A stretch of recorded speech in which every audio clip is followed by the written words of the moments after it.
अस्सलामुअलैकुम। सूर्य Urdu primary school नागरजुना नगर Nanded online तालीमी session में जमात सुबह मजमून उर्दू सबक नंबर 2 हजरत हलीमा रज़ियल्लाहु पढ़े।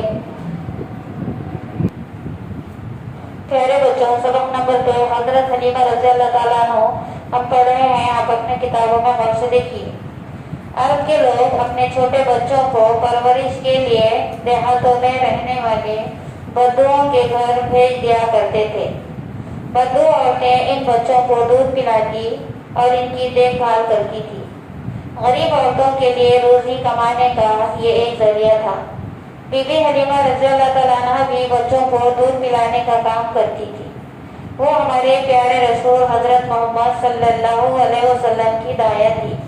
उन्होंने आप सल्लल्लाहु अलैहि वसल्लम को दूध पिलाया था, इसलिए इन्हें दाई हलीमा रज़ियल्लाहु अन्हा भी कहते हैं। बीबी हलीमा रज़ियल्लाहु अन्हा के शौहर का नाम हारिस था। वो एक गरीब आदमी थे, इसलिए बीबी हलीमा रज़ियल्लाहु अन्हा मेहनत मजदूरी में अपने शौहर का हाथ बटाती।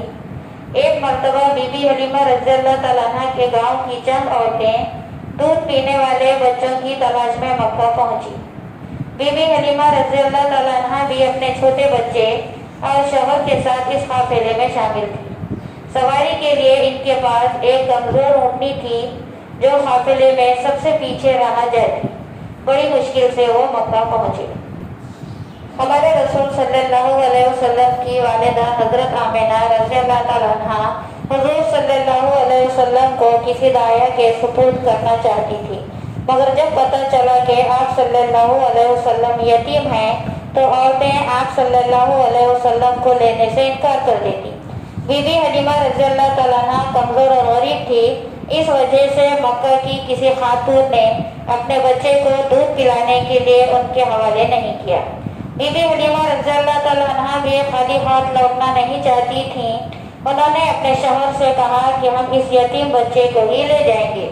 वो इस बच्चे को लेकर जैसे ही अपनी ऊँटनी पर सवार हुई तो उस ऊँटनी में जैसे जान पड़ गई। वो तेजी से दौड़ने लगी। उसने दूध देना बंद कर दिया था, मगर अब वो दूध देने लगी। ये देखकर काफिले की औरतों को बड़ा ताज्जुब हुआ। बीबी हलीमा रज़ियल्लाहु अन्हा हजरत मोहम्मद सल्लल्लाहु अलैहि वसल्लम का बहुत ख्याल रखती थी। उनकी बड़ी बेटी शीमा उनकी गैर हाजिरी में आप सल्लल्लाहु अलैहि वसल्लम को संभाला करती थी।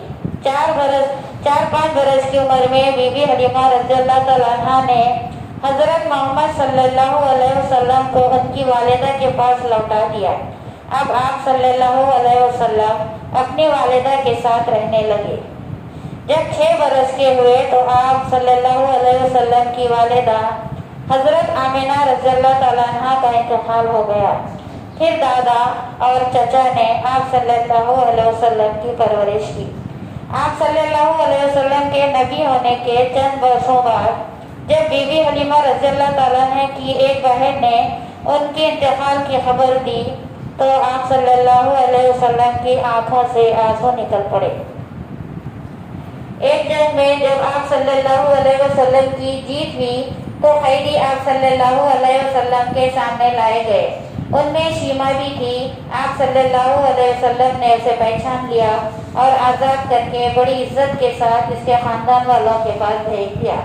जब आप सल्लल्लाहु अलैहि वसल्लम को ये बताया गया कि कैदियों में दाई हलीमा रज़ियल्लाहु अन्हा की बहनें भी हैं तो आप सल्लल्लाहु अलैहि वसल्लम ने अपने हिस्से में आए हुए तमाम लोगों को आज़ाद कर दिया। ये देखकर मदीने के लोगों ने भी अपने कैदियों को छोड़ दिया। इस तरह अल्लाह के रसूल सल्लल्लाहु अलैहि वसल्लम और बीबी हलीमा रज़ियल्लाहु अन्हा के ताल्लुक़ की वजह से 6000 कैदी आज़ाद कर दिए गए। प्यारे बच्चों, अभी जो हमने सबक पढ़े हैं आपको पढ़कर सुनाए हैं, आपको घर में पढ़ना है और उस सबक को समझना है। इसके अल्फाज के मायने समझ इंशाल्लाह आइंदा वीडियो देखेंगे। इस वीडियो को ज़्यादा से ज़्यादा देखें, लाइक करें, शेयर करें, सब्सक्राइब करें ताकि आपको इस वीडियो का ज़्यादा से ज़्यादा फायदा हासिल हो। इंशाल्लाह अगली वीडियो में मुलाकात होगी। खुदा हाफिज़।